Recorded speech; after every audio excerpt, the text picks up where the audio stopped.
Hi, it's Michaela, and this is my medication video project. The first drug I chose was fentanyl. Fentanyl is an opioid agonist analgesic. An opioid analgesic is a synthetic drug that works by binding to an opiate receptor site, causing an analgesic response, which reduces the sensation of pain. Fentanyl is a central nervous system depressant, which may lead to respiratory depression, which is life-threatening. There are a few different reasons why an individual would be prescribed fentanyl. Most commonly, fentanyl is prescribed for moderate to severe pain or cancer pain. Fentanyl is commonly used in combination with anesthetics during surgery to balance anesthesia, and often continued for a short period of time after surgery for postoperative pain.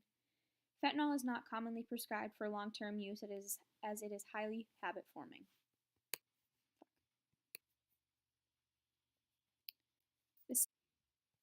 Fentanyl can affect many different systems in our body, such as the central nervous system.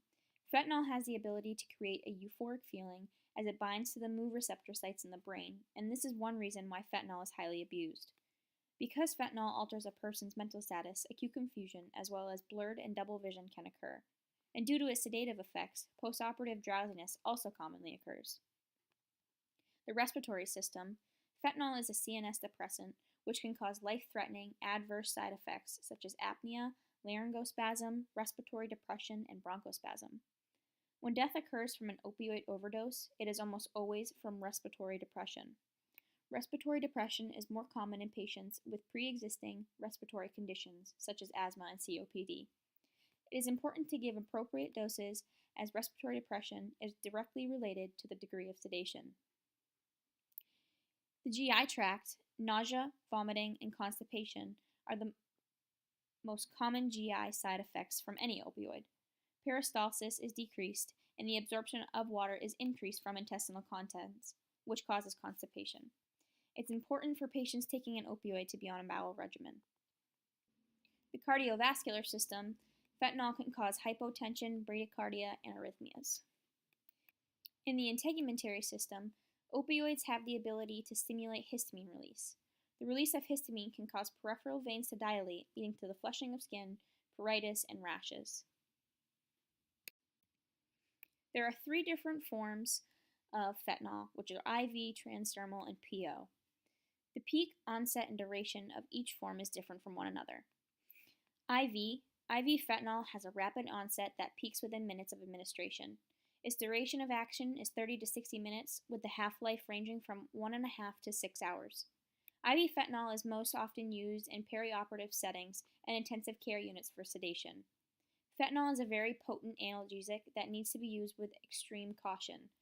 Fentanyl is considered a high-alert drug. The transdermal route, or the patch, is highly effective in treating various chronic pain syndromes, such as cancer pain. The transdermal route is especially helpful for patients who can't take medications by mouth. It's important to note that the fentanyl patch can take 6 to 12 hours to reach a steady pain control, so short-acting therapy may be required to achieve pain relief. Once the patch works, patients should receive steady pain control for 72 hours. The onset of action for oral fentanyl is 5 to 15 minutes, with a peak within 20 to 30 minutes. The duration is unknown. PO fentanyl is typically prescribed as breakthrough pain relief. Some labs to consider are serum amylase, ALT, AST, bilirubin, and albumin.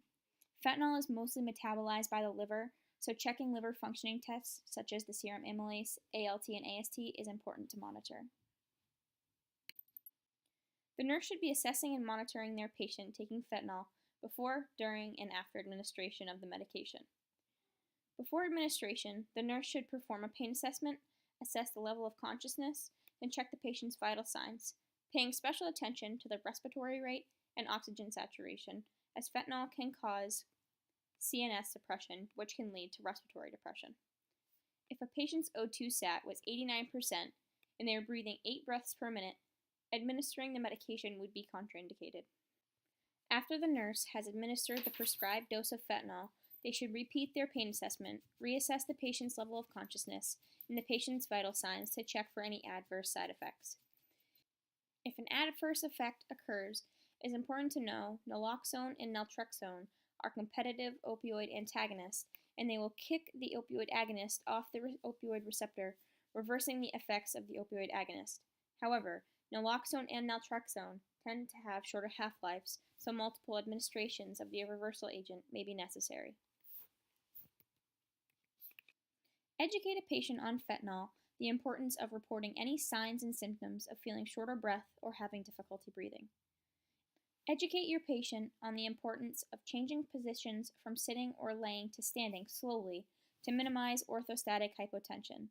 This increases the patient's fall risk, and especially people in the geriatric population. Advise your patient to take their medication with a glass of milk or after a meal to avoid stomach upset if the medication is by mouth.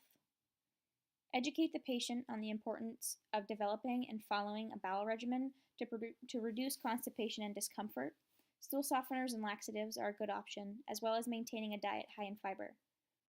Educate your patient on the addictive properties fentanyl possesses. When a patient is using a fentanyl patch, it is important to educate your patient on the importance of proper use. Advise the patient it takes 6 to 12 hours for the patch to reach a steady pain control, and they're not recommended for the relief of acute pain or post-operative pain, but rather for chronic pain syndromes such as cancer-induced pain. Educate the patient that the patch should be changed every 72 hours and always remove the old patch before application of the new one. Patches should never be cut or exposed to heat, as this could increase the patch's diffusion time into the patient's body. Always keep patches away from children, and any unused patches should be discarded appropriately. Temazepam is a sedative hypnotic benzodiazepine. Benzodiazepines were most commonly prescribed for the induction of sleep. However, non-benzodiazepines are more commonly used to induce sleep. The mechanism of action for temazepam is that it acts on the CNS and causes generalized CNS depression. Specific areas of the brain that are affected include the hypothalamus, the thalamus, and the limbic system.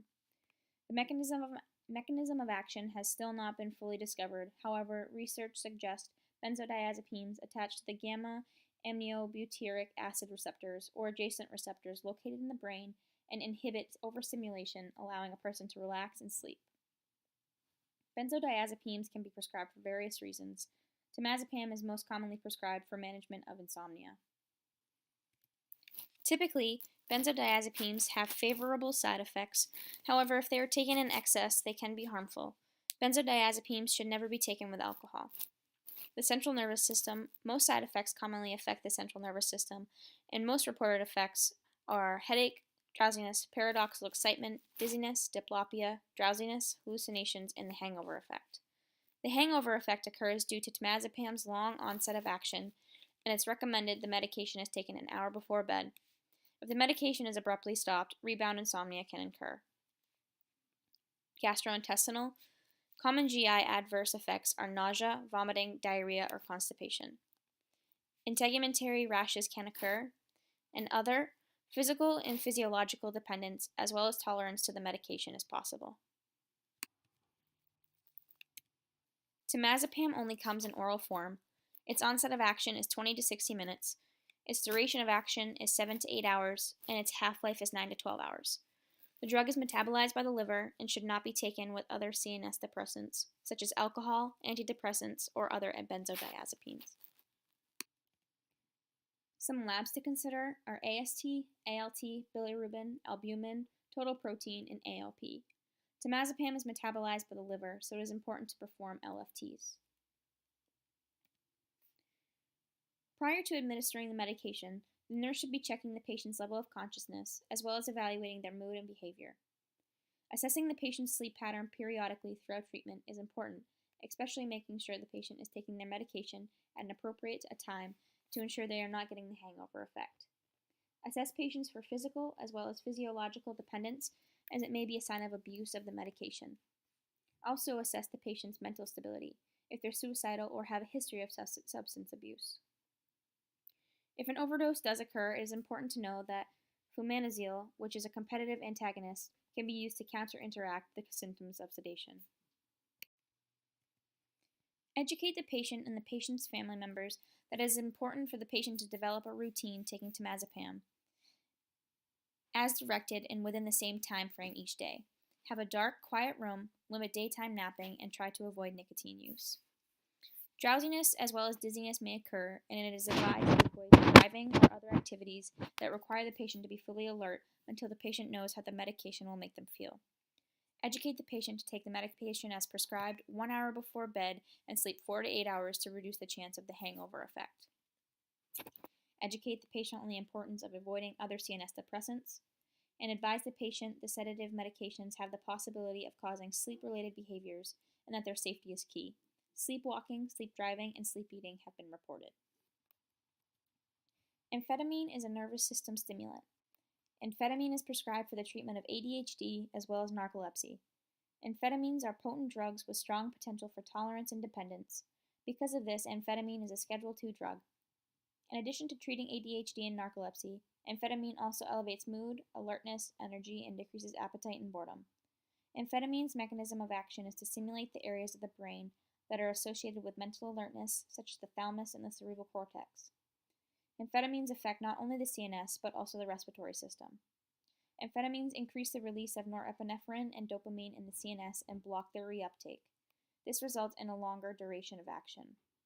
Therapeutic effects of amphetamines is increased mental alertness, decreased fatigue in narcoleptic patients, and increased attention span in ADHD patients. Amphetamines are known to speed up body systems, and this is the main cause of the side effects. In the central nervous system, amphetamine is a CNS stimulant which causes hyperactivity, restlessness, tremors, anxiety, headache, irritability, and mania. The cardiovascular system, tachycardia, palpitations, hypertension, and even sudden death. The GI, dry mouth, abdominal pain, vomiting, and anorexia. And other, patients prescribed amphetamines have a high likelihood of developing physiological dependence. Amphetamine is only available by mouth as capsule or tablet. Its onset of action is 30 to 60 minutes with a duration of 10 hours, and its half-life is 7 to 14 hours. Labs to consider are cortisol urine test, ACTH simulation test. Amphetamines may cause an increase in plasma corticosteroid concentrations. Assess the patient's vitals before and after administration of the medication, as blood pressure, pulse, and respirations can increase. Assess the patient for chest pain or unexplained syncope. Monitor for a change in the patient's behavior, such as periods of high highs and periods of low lows. Tolerance and abuse can occur rapidly, but do not increase the dose. In patients with ADHD, assess their attention span, interactions with others, and impulse control to determine therapeutic effects. In patients taking amphetamines for ADHD, monitor their weight and report any significant weight loss to the MD. Amphetamine can cause anorexia. In patients with narcolepsy, monitor patients for frequent narcoleptic episodes. Educate the patient that amphetamines should be taken 6 hours before bedtime to avoid sleep disturbances. Do not take extended release tabs in the afternoon, and ensure the patient understands not to alter doses or abruptly stop treatment. Educate the patient that sharing this medication with anyone other than whom is prescribed can be dangerous. Educate the patient on the importance of taking drug holiday to determine its effectiveness and decrease the dependence of the medication. And educate the patient to seek medical attention if nervousness, restlessness, insomnia, or anorexia become severe. Advise patients with reduced appetites to eat high-calorie meals at breakfast and bedtime when drug levels are low in the blood. Risperidone, also known as Risperdal, is an atypical antipsychotic psychotherapeutic drug. Atypical antipsychotics refers to the adventitious properties these drugs offer over conventional drugs. Antipsychotic drugs work by blocking dopamine receptors in the brain, decreasing dopamine concentrations in the CNS. Most commonly, the action of the drug is on the limbic system. The limbic system controls emotions, cognitive, and motor functions. Risperidone specifically acts on alpha-1 and alpha-2 adrenergic receptors, as well as histamine H1 receptors. A patient may be prescribed risperidone for the treatment of schizophrenia or for manic episodes of bipolar. Side effects. The central nervous system, risperidone's most life-threatening side effects on the CNS is neuroleptic malignant syndrome and suicidal thoughts. Neuroleptic malignant syndrome is an idiosyncratic reaction to antipsychotic drugs, and its symptoms include fever, altered mental status, and autonomic dysfunction. Other side effects that can impact the CNS are aggression, dizziness, insomnia, increased sedation, nervousness, and impaired temperature regulation. Respiratory, most commonly a cough and pharyngitis occur, but dyspnea has also been reported in some patients. Cardiovascular, tachycardia and orthostatic hypotension can occur. Gastrointestinal, weight gain is a common side effect. However, patients may also experience dry mouth, polydipsia, vomiting, weight loss, constipation, or diarrhea. A decreased libido has been reported, as well as menorrhagia, polyuria, and dysuria. Other, risperidone can cause skin rashes or dry skin, as well as hyperpigmentation. Dyslipidemia and hyperglycemia have occurred. Another life-threatening side effect risperidone can cause is agranulocytosis. Risperidone can be administered either by mouth or by IM injection. Some patients who are prescribed risperidone may require the long-acting injectable dose that lasts 2 weeks for helping patients maintain adherence with the treatment regimen. However, patients must take oral risperidone for 3 weeks after the first injection. Risperidone taken orally has an onset of action anywhere from 1 to 2 weeks. Its half-life is reached within 20 to 30 hours after administration and has a duration of 7 days. Injectable forms of risperidone have an onset of action of 3 weeks. Its half-life is reached within 20 to 30 hours after administration and has a duration of 2 weeks. Labs to consider are AST, ALT, and CBC. Risperidone may cause an increase in AST and ALT levels and can cause anemia, thrombocytopenia, as well as leukopenia, so it is important to check a CBC. While your patient is receiving risperidone, it is important to assess their mental status as well as their mood, as it'll change over time. Check specifically for worsening side effects such as suicidal ideation. Assess the patient's orthostatic blood pressure and pulse to ensure that orthostatic hypotension is not occurring. If it is, that's an indication that the dose may be too high. It's also important to assess the patient's weight throughout treatment, as weight gain or loss occurs commonly. And monitor the patient for restlessness, rigidity, tremors, or shuffling gait. Monitor that your patient is not hiding their pill under their tongue or in their cheek upon administration of PO medication. Monitor and report for neuroleptic malignant syndrome, as this can be life-threatening. Instruct the patient to take the medication as prescribed. Educate the patient to change positions slowly to reduce the likelihood of orthostatic hypotension from occurring. Also inform your patients that drowsiness may occur and that they shouldn't drive until they know how their body reacts to the medication. Make sure the patient is aware that they cannot consume grapefruit juice while taking this medication. Atropine is a cholinergic blocking drug. Anticholinergics' mechanism of action is to block the action of acetylcholine, a neurotransmitter that controls mucin receptors in the parasympathetic nervous system. Anticholinergics block the receptor site so acetylcholine is unable to bind and thus unable to produce a cholinergic effect. Major sites anticholinergics act upon are the heart, respiratory tract, GI tract, GU tract, eyes, and exocrine glands. Anticholinergics increase heart rate, dry up mucous membranes, promote bronchial dilation, increase intraocular pressure, and as well as dilate pupils. It can decrease GI motility and secretions, decrease salivation, and may cause urinary retention. Atropine is commonly used for cardiovascular disorders, such as treating bradycardia and ventricular asystole. Atropine is commonly used preoperatively to reduce salivation and GI secretions, and it also has ophthalmic uses. Atropine can cause drowsiness and confusion. The geriatric population is especially sensitive to CNS side effects of atropine. Eyes, ears, nose, and throat, blurred vision is the most common side effect. Photophobia, dry eyes, and pupil dilation can occur. Tachycardia and palpitations can occur. In GI, since atropine is an anticholinergic, dry mouth, constipation, and impaired GI motility is common. Urinary hesitancy and retention can occur, and tachypnea and pulmonary embolism can also occur. When using atropine for anticholinergic uses, it's only used in intravenous form. However, it is available in ophthalmic and oral forms. Atropine's onset of action is immediate, its half-life is 2.5 hours, and its duration is anywhere from 4 to 6 hours. Labs to consider are bilirubin, AST, ALT, and urinalysis. Urinalysis would be especially important to determine if a UTI is present if a patient has been experiencing urinary retention. The nurse should be monitoring ECG tracings as well as monitoring the patient's heart rate and blood pressure, taking note of any significant changes. If the patient reports chest pain, this has to be reported immediately. Intake and output. Monitoring the patient's intake and output is important because if a patient has taken a liter of fluids and hasn't voided in the last 8 hours, that could be cause for concern. Because atropine is known to reduce GI motility, it is important to monitor the patient for abdominal distension, auscultate for bowel sounds, and ensure the patient is having bowel movements. It's also important to know if an atropine overdose occurs, phosphogetamine is a reversal agent. Educate the patient. Atropine may cause drowsiness, and their safety is most important. Instruct the patient to ask for help when ambulating to ensure they don't fall, at least until they are sure how their body responds to the medication. Dry mouth. Encourage the patient to perform frequent mouth care, and if they are unable to perform mouth care alone, the nurse or CNA can assist. Gum or hard candy can help relieve dry mouth.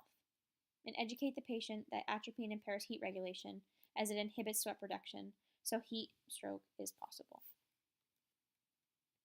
Thanks for watching, and I hope you enjoyed.